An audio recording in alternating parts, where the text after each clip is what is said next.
Buenos días, muchas gracias por estar aquí esta mañana. Queremos agradecer también la presencia de la Secretaria de Estado en este evento, en este Día Internacional de Lucha contra la Pobreza, para la erradicación de la pobreza que estableció las Naciones Unidas. Esta organización que tanto hace y tan necesaria es, y que tiene que tener más peso del que está teniendo en estos momentos en los grandes conflictos que estamos viviendo en el mundo y algunos de los cambios que estamos sufriendo en todo el mundo. La pobreza es un elemento que preocupa con carácter general a la mayor parte de la humanidad. Los propios Objetivos de Desarrollo Sostenible, la Agenda 2030, nos está hablando que es necesario reducir a la mitad la pobreza. Aquí, en el informe que presentamos hoy, hablamos en España, cómo esto está ocurriendo en España, cómo se está traduciendo en las comunidades autónomas y, por supuesto, cómo no estamos con relación a la Unión Europea, que es el ámbito en el que nos movemos en España. España, y sin la Unión Europea, no se entendería en estos momentos. Vemos que es verdad que han mejorado algunas cifras, pero vemos que seguimos teniendo cifras totalmente inaceptables. Y también estamos viendo que cuando el Estado actúa, sí se producen verdaderamente mejoras en los niveles de pobreza. Pero esta actuación tiene que ser más intensa y más extensa, y debe de estar claramente focalizada a ir a buscar esas situaciones de más vulnerables. Y cuando hablamos de los más vulnerables, no solamente hablamos ya de las personas más en situación de más pobreza o pobreza extrema, sino también muchas veces personas de la clase media. Pero la eficacia tenemos que buscarla. Estamos viendo, cuando en el informe que presentamos hoy, vemos como las comunidades autónomas, el nivel de eficacia es muy distinto de unas a otras, ¿no? Como con cantidades semejantes de inversión se obtienen resultados distintos. Y luego un mito que tenemos que descartar: el mero crecimiento no provoca la desaparición de la pobreza ni la reducción de la pobreza. Tiene que haber unas políticas activas dirigidas a la reducción de la pobreza, y además estas políticas deben de ser financiadas. Por eso hoy también presentamos nuestra propuesta sobre reforma fiscal, ¿no? Una reforma fiscal que permita precisamente actuar contra la pobreza y, por supuesto, en esos pilares que sostienen la desaparición de la pobreza, que son las políticas de ingresos de las familias, que tienen que ver con los empleos dignos, las pensiones dignas y las rentas mínimas dignas, también vivienda, educación, sanidad, servicios sociales. Y, por supuesto, para sostener todo esto hace falta unas políticas fiscales coherentes con todo ello. Por lo tanto, nos lanzamos desde la EAPN, esta red de más de 8.000 organizaciones en toda España, a trabajar en pro de que tengamos que en esos 6 pilares se produzcan procesos de avance significativos.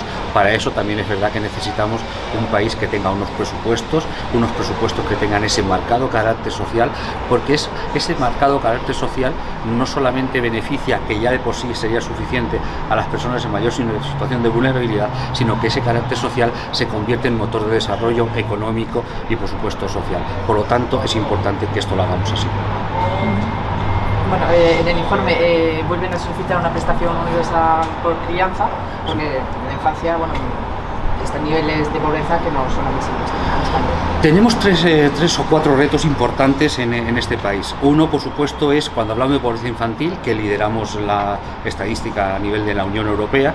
Si no, se dicen, son malas las políticas que hay, no, es que lo que son necesarias son políticas de familia, y en este caso, aunque se ha mejorado en los últimos años, pero dista mucho de lo que verdaderamente tenemos que hacer. Y sí es verdad que hace falta prestaciones por hijo a cargo o por crianza, como lo queramos llamar en cada caso, porque si no, un aumento de renta de 500 euros en una familia que tenga un hijo no es lo mismo que un aumento de 500 en una familia que tenga 4 hijos. No tiene nada que ver, ¿no? La diferencia es muy grande. Por lo tanto, si no queremos que aumente la pobreza infantil, tenemos que tener medidas específicas contra la pobreza infantil. Y los niños viven en hogares, no nacen en un árbol. Por lo tanto, eso tenemos que tenerlo muy claro, ¿no? En ese aspecto. Por lo tanto, es necesario que la ley de familias, que en estos momentos está en el Congreso durmiendo el sueño de los justos, es necesario que esa se active y que desde luego tengamos esta prestación por crianza o por hijo a cargo. También hay otros elementos que actúan. El empleo. El empleo, siempre habíamos dicho que era el principal motor de inclusión social y de lucha contra la pobreza. Depende. Si el empleo es de calidad, sí; si no, no. Y en estos momentos tenemos unas grandes carencias en la tipología de empleo que tenemos. De hecho, tenemos más de un 12% de personas que tienen trabajo y que están en situación de pobreza. Por lo tanto, también hay que actuar ahí. Rentas directas a las familias, empleo, vivienda. ¿no? La vivienda se ha convertido en un elemento de empobrecimiento brutal de las familias. Es más, familias que en estos momentos no estarían estadísticamente en el ámbito de pobreza, sí están viviendo una situación de empobrecimiento por el nivel, por cómo han subido los costes de la vivienda. Hay que tener en cuenta que en España hemos pasado del 14% al 21% de personas que viven en alquiler.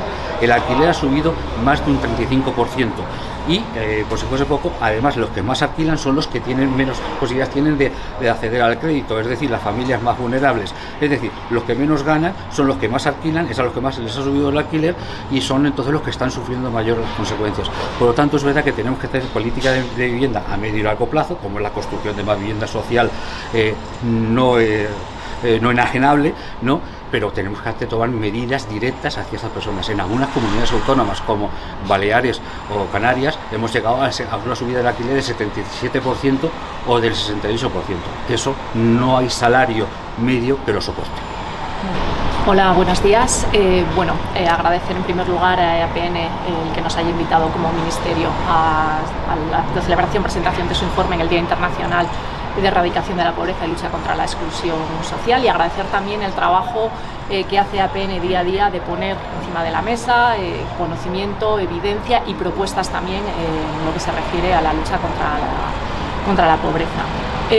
Creo que el informe que presentamos hoy hace dos referencias clave, y una es las políticas fiscales y otra es el tema de la vivienda. Es cierto y estamos viendo que la economía española va bien, somos una economía fuerte, la mejor de la zona euro, pero estamos viendo también que ese crecimiento económico, que esa riqueza no se traslada y no llega a todo el mundo de la misma manera, y eso es un debe, y tenemos que empezar a abrir el debate de que los que más tienen paguen más y contribuyan más a la cohesión social de este país.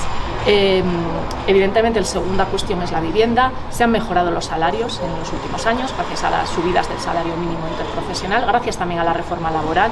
Hay menos precariedad, más contratos fijos, pero así todo, ese incremento de la renta salarial de las familias se ve absorbida por los precios de la vivienda, y eso es lo que los datos nos demuestran, que muchas familias que en otra situación o con unos precios de la vivienda regulados, más controlados, pues no estarían en la situación de pobreza y exclusión que están ahí en día. En ese sentido, la propuesta que el lunes anunciaron la vicepresidenta segunda y el ministro de Derechos Sociales, que vamos a presentar dentro del seno del gobierno, es un paso en este sentido. Es fundamental la construcción de vivienda social, sí, pero es fundamental también tener medidas que regulen el precio de la vivienda hoy ya, y en ese sentido son las propuestas que llevaremos dentro del gobierno.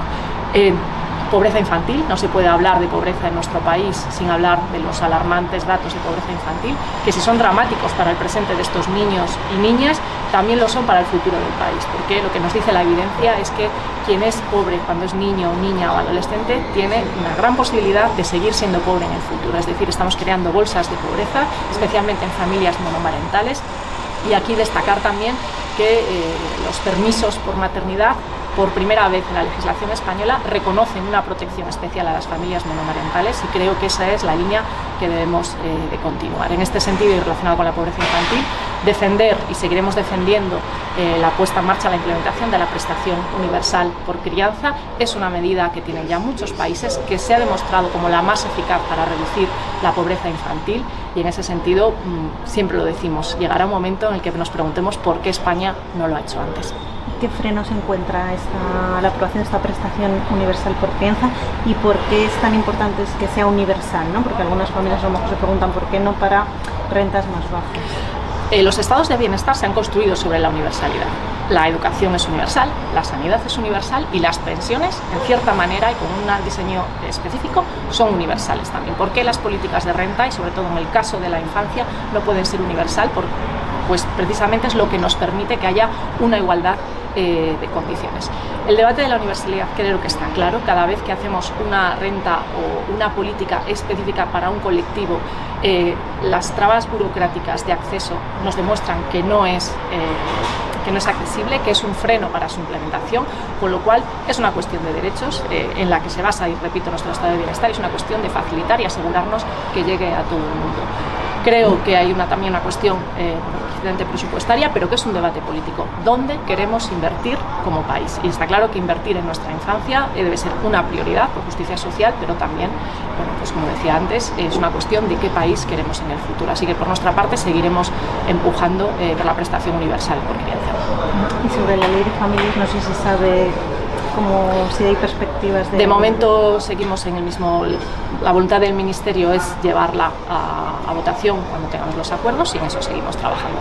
Yo quería preguntar, bueno, volviendo un momento a la vivienda, ayer el ministro admitió que es optimista con que la parte del ala socialista del gobierno acepte las medidas porque dice que son eficaces, y también siempre recuerda que lo que tienen que hacer las comunidades del PP es aplicar la ley de vivienda. Efectivamente, tenemos una ley de vivienda que ya da herramientas a los municipios y a las comunidades autónomas para bajar el precio de la vivienda, y ese debería ser el primer paso. La distribución competencial de nuestro país exige que todas y cada una de las instituciones y administraciones públicas trabajen en la misma dirección, así que reiterando las palabras del ministro, yo insto a los gobiernos autonómicos del Partido Popular que apliquen la ley de vivienda y que podamos avanzar conjuntamente en un tema que evidentemente preocupa a la sociedad española y que está teniendo consecuencias dramáticas en la vida diaria de muchos hogares españoles. Y también es optimista con respecto a la aceptación por parte de la socialista de las propuestas de Sumar. Sí, lo ha dicho el ministro, hay que ser optimistas. Perfecto. Muchas gracias.